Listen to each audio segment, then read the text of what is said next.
आज हम जिस घटना को देखने जा रहे हैं, ये केवल एक कहानी नहीं है। ये आधुनिक युद्ध इतिहास में एक रोमांचक उदाहरण है जो भविष्य में युद्धों का स्वरूप कैसा होगा ये दर्शाता है। टाइटल देखा ना? हाँ, अगस्त 2025 में उत्तरी अटलांटिक में अमेरिका के सबसे बड़े फोर्ड कैरियर स्ट्राइक ग्रुप के आसपास रूस के 3 परमाणु पनडुब्बियों ने चुपके से घेरने की कोशिश की। ये एक गुप्त खुफिया मिशन था। उनका एकमात्र मकसद अमेरिकी नौसेना के ऑपरेशन से संबंधित हर ब्लूप्रिंट, ध्वनि हस्ताक्षर यानी सिग्नेचर चुराना। इस संवेदनशील जानकारी को हासिल कर लेने पर भविष्य में अमेरिकी कैरियर्स पर हमला करने के लिए रूस को मजबूत रणनीतियां मिल सकती थीं। लेकिन दुनिया के सबसे बड़े कैरियर को उसके घर में आकर छेड़ना कितनी बड़ी गलती थी, ये रूस को उसी वक्त पता चल गया। आखिर अमेरिकी नौसेना और उनके सहयोगी नाटो को रूसी पनडुब्बियों के आने की भनक कैसे लगी? केवल 3 पनडुब्बियों को ट्रैक करने के लिए 8 P-8 पोसाइडिंग विमानों, 4 आर्ली बर्ग क्लास डिस्ट्रॉयर्स, ब्रिटिश युद्धपोतों और समुद्र के अंदर वर्जीनिया क्लास परमाणु पनडुब्बी को मैदान में उतारने के पीछे की रणनीति क्या थी? 1943 की पुरानी वुल्फ पैक ट्रिक्स को 2025 की हाई टेक्नोलॉजी ने कैसे नाकाम कर दिया? अगर रूसियों ने डिकॉय यानी लालच का इस्तेमाल करके बचने की कोशिश की, तो नाटो ने इसे क्यूट कहकर क्यों खारिज कर दिया? सबसे महत्वपूर्ण, समुद्र की गहराइयों में उन 3 रूसी पनडुब्बियों को नाटो ने 48 घंटों तक ध्वनि यातना कैसे दी? इस ध्वनि हमले से रूसी चालक दल नींद की कमी और डर से कैसे तड़प उठा? रूसी पनडुब्बियों की हर छोटी सी आवाज, यहां तक कि टॉयलेट फ्लश की आवाज को भी नाटो ने कैसे रिकॉर्ड किया? इस मिशन के बाद नॉर्वेजियन समुद्र को रूस का स्विमिंग पूल नहीं, नाटो का स्विमिंग पूल क्यों कहा गया? ऐसी ही कई और जानकारियां, तकनीकी बिंदु और रोचक घटनाएं इस वीडियो में आप देखने जा रहे हैं। इस विषय पर गहन शोध और विवरण के लिए नीचे डिस्क्रिप्शन में कुछ लिंक्स दिए गए हैं। ये कहानी अगस्त 2025 में उत्तरी अटलांटिक महासागर में शुरू हुई। ये यूरोप और अमेरिका के बीच सबसे महत्वपूर्ण व्यापारिक मार्ग है। यहाँ यूएसएस जेराल्ड आर फोर्ड के नेतृत्व में अमेरिका का शक्तिशाली कैरियर स्ट्राइक ग्रुप निगरानी में था। दुनिया के सबसे उन्नत इस विमान वाहक पोत की सुरक्षा के लिए 4 अत्याधुनिक आर्ली बर्ग क्लास डिस्ट्रॉयर्स तैनात थे। पिछले 40 सालों से अमेरिकी नौसेना की तरह इन अंतर्राष्ट्रीय जल क्षेत्रों को शिपिंग और व्यापारिक गतिविधियों के लिए सुरक्षित रखना ही उनका प्राथमिक लक्ष्य था। सब कुछ शांत था। तभी इस ग्रुप के आसपास गश्त कर रहे एक निगरानी विमान को अचानक एक असामान्य सिग्नल मिला। यही वो क्षण था जिसने कोल्ड वॉर के बाद इतिहास में दर्ज होने वाली सबसे तीव्र पनडुब्बी शिकार की शुरुआत की। अमेरिकियों को बिना बताए रूस की उत्तरी नौसेना से 3 परमाणु पनडुब्बियों को गुप्त आदेश मिले, अमेरिकी जहाजों के जितना करीब हो सके उतना जाएं और उनके ऑपरेशन से संबंधित हर खुफिया जानकारी इकट्ठा करें। अटलांटिक में अमेरिकी नौसेना को चुनौती देना कितना बड़ा जोखिम था, ये मॉस्को को जल्द ही पता चलने वाला था। फोर्ड युद्धपोत के कॉम्बैट इंफॉर्मेशन सेंटर में मौजूद टैक्टिकल एक्शन ऑफिसर अपनी स्क्रीन पर उन 3 रूसी पनडुब्बियों के वेक्टर्स को देखकर भी शांत था, क्योंकि उन 4 डिस्ट्रॉयर्स के पास इतने हथियार थे कि वे किसी भी पनडुब्बी को समुद्र की तलहटी में मूंगा चट्टान बना सकते थे। अगर रूसी पनडुब्बियां अपनी मौजूदा गति से आतीं, तो ठीक 47 मिनट में वे टॉर्पीडो लॉन्च करने की रेंज में आ जातीं। रूसी टॉर्पीडो को लक्ष्य तक पहुंचने में 6 मिनट से भी कम समय लगता। लेकिन अमेरिकी डिस्ट्रॉयर्स के पास मौजूद अजरॉक्स नामक अत्याधुनिक एंटी सबमरीन रॉकेट्स उन पनडुब्बियों को केवल 90 सेकंड में नष्ट कर सकते थे। ये 6 मिनट वर्सेस 90 सेकंड का गणित नाटो की तकनीकी श्रेष्ठता को स्पष्ट करता है। ठीक 15:03 पर एडमिरल ने सवाल उठाया कि इन रूसी नावों का इरादा क्या है। उनकी गति और दिशा के आधार पर यह स्पष्ट था कि अगले 40 मिनट में वो खुफिया जानकारी इकट्ठा करने की रेंज में आ जाएंगी। सामान्यतः ऐसी स्थिति में जनरल क्वार्टर्स की सलाह दी जाती है, लेकिन एडमिरल का जवाब अमेरिकी नौसेना के पूर्ण आत्मविश्वास को दर्शाता था।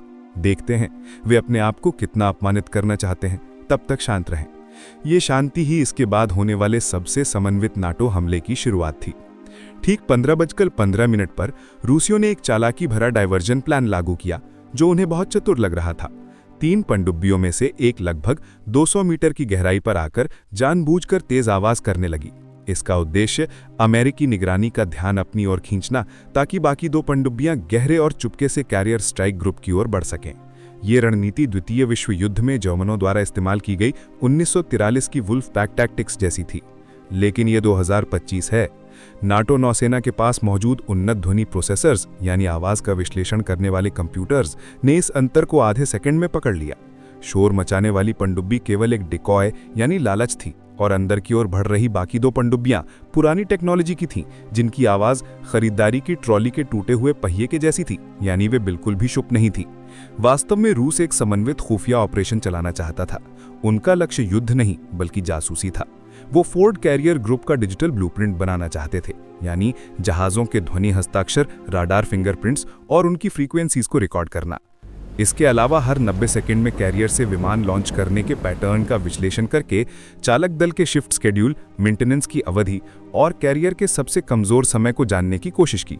ये जानकारी भविष्य में अमेरिकी नौसेना पर हमला करने के लिए राष्ट्रीय पॉइंट बन सकती थी, लेकिन नाटो ने इस होमवर्क असाइनमेंट को पूरा नहीं होने दिया। रात 8 बजे यानी 20 बजे पहला P-8 पोसाइडन विमान जूसी ठिकाने के ऊपर पहुंच गया।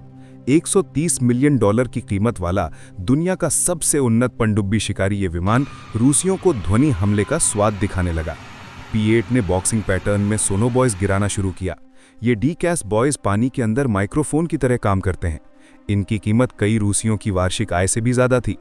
इन बॉयज ने 140 डेसिबल पर एक्टिव सोनार भेजना शुरू किया। 140 डेसिबल मतलब बंदूक की गोली से भी ज्यादा, और वो आवाज मेटल की ट्यूब के अंदर गूंज रही थी। कजान नामक रूसी पनडुब्बी में जैसे ही सोनार पिंग ने छुआ, ऑपरेटर्स ने तुरंत अपने हेडफोन्स फेंक दिए। रूसी नौसेना की साइलेंट सर्विस की प्रतिष्ठा एक पल में चली गई। वे अब समुद्र में सबसे ज्यादा शोर मचाने वाली वस्तु बन गए थे। हर 30 सेकंड में पिंग पिंग पिंग। इस ध्वनि नर्क से उन्हें जरा भी राहत नहीं थी। रूसी पनडुब्बियां केवल सैनिक टकराव के लिए नहीं आई थीं, उनका असली मकसद बड़ा और सामरिक था। वे भविष्य में अमेरिकी नौसेना पर हमला करने के लिए महत्वपूर्ण गुप्त जानकारी इकट्ठा करना चाहती थीं। रूस को चाहिए थीं ये महत्वपूर्ण जानकारियां। ध्वनि हस्ताक्षर यानी कि फोर्ड विमानवाहक और उसके आसपास के युद्धपोतों के पानी में चलने से उत्पन्न होने वाली विशिष्ट आवाज़ों और कंपनों को रिकॉर्ड करना।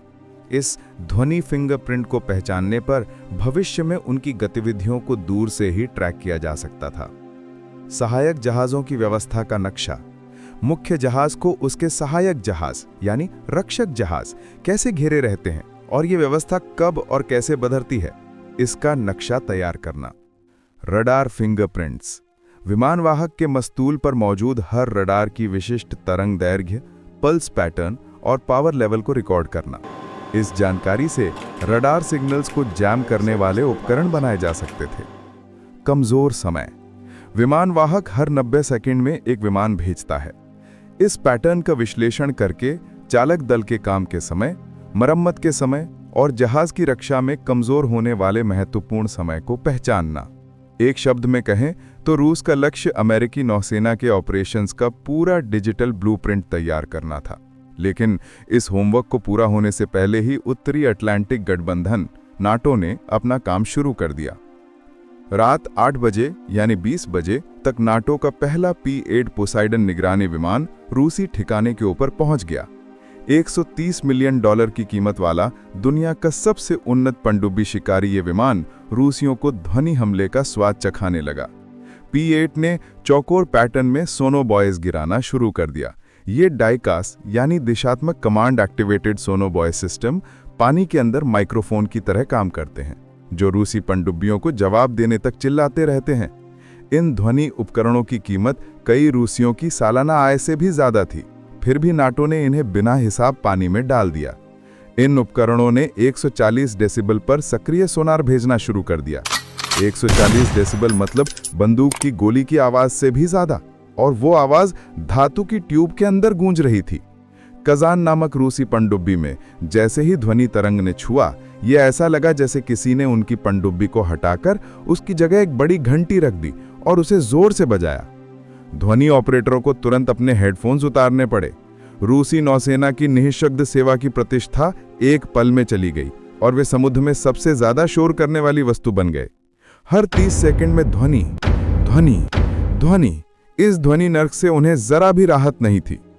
जब हवा में P-8 विमान अपना काम कर रहे थे, तब पानी पर मौजूद आर्लेबर्ग युद्धपोतों ने भी अपना हमला शुरू कर दिया।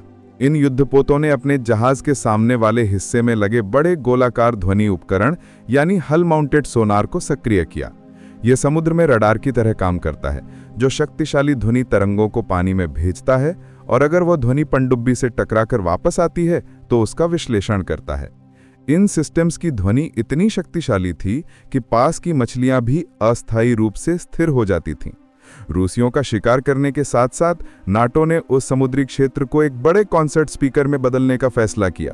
नाटो के कंप्यूटरों ने उन्हें 1/3 सेकंड में पहचान लिया, उनके डिकॉय को अलग कर दिया और असली 3 पनडुब्बियों को सटीक रूप से ट्रैक किया। 24 घंटे पूरे होने तक यह शिकार एक हाईटेक प्रदर्शन बन चुका था। ब्रिटिश जहाज 2 किलोमीटर लंबे हाइड्रोफोन्स खींच रहे थे।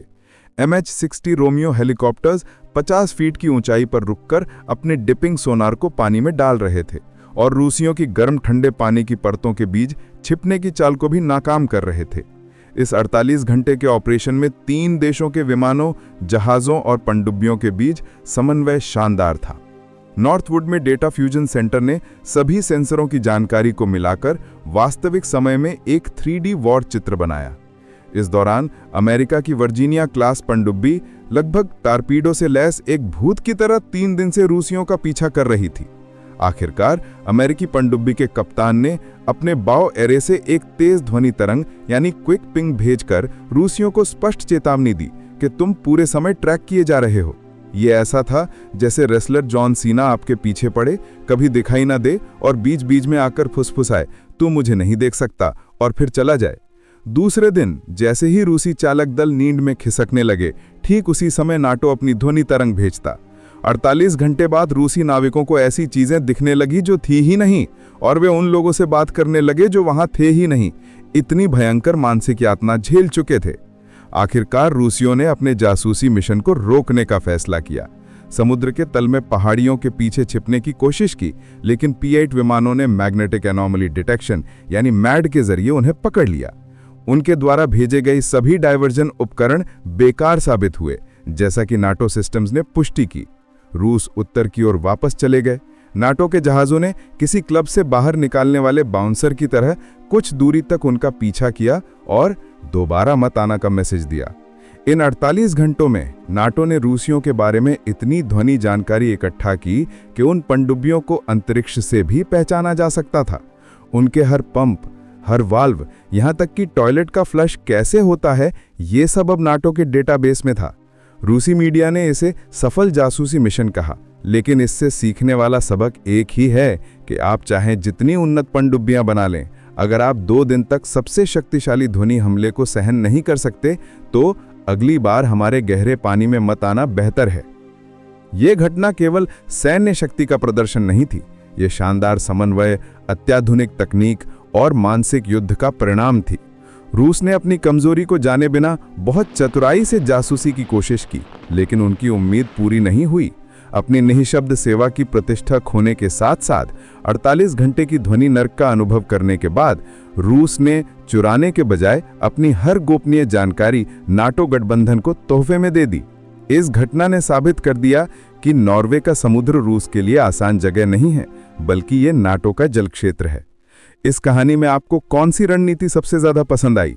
रूसी चालक दल को नाटो द्वारा दी गई मानसिक यातना क्या सही थी? अपनी राय जरूर नीचे कमेंट्स में शेयर करें और हमारे चैनल को सब्सक्राइब करें।